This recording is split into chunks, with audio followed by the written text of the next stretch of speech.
বোকা ভাই সামগো বাবুর সেটা ডাক দাও। এই রামছে কাটা এটা এই এদিকে আয় না কে? এই মেদিকে আন মিয়া চিনে নাম গো মিয়া ভাই কই লইলা?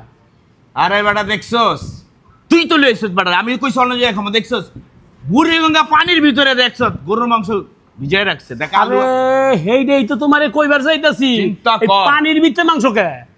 হুদ্দা পানির ভিতরে মনে করেন যে সাদা পানির ভিতরে গরুর মাংস আর আলু দিয়া রাখছে এই আমগো কি বোকা পাইছে মিয়া ভাই বাবুর সেটা ডাক দাও।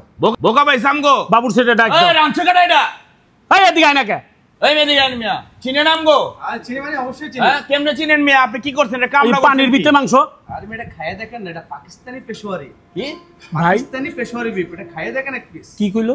টেস্ট করেন আগে। নামটা আবার কোন পাকিস্তানি পেশোয়ারি বিফ। এটা তো মশলা ছাড়া মিয়া যে মশলা ছাড়া কোনো মজা আছে এটা মিয়া মশলা ছাড়ার রেসিপি, এটা ঠিক পাকিস্তানি পেশোয়ারি বিফ। মিয়া ভাই তুমি খাও তো একটু। সারা জীবন তুই টেস্ট করস আগে আমি টেস্ট করুম ল তুই একটা খা আগে হ্যাঁ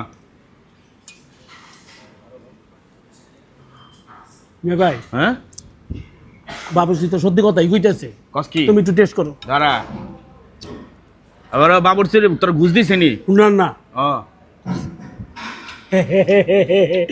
মিয়া ভাই কেমন লাগতেছে? ঠিক আছে ভাই কেমনে সম্ভব এটা মশলা ছাড়া এই যে মানে কেমনে রান্না এটা এটা রেসিপিটাই আলাদা, এটা এমনই একদম। এটা হচ্ছে স্বাস্থ্যসম্মত। ভাই আমার একটা কথা, এই যে এত সুন্দর করে যেটা রাঁধছেন এই বুদ্ধিটা কেমনে এলো আপনার মাথায়? মশলা ছাড়া রান্না। মানে মশলার যে দাম হ্যাঁ। এই মনে করে যে মশলা ছাড়া তরকারি যদি রাঁধতে পারে মনে করেন মশলার টাকা বাইচে গেল গা ভাই এটা দাম কত এটার কেজি হচ্ছে 1050 টাকা। এই ঝোল সহ দিবে ঝোল অল্প থাকে, এক বাটি 1 কেজি।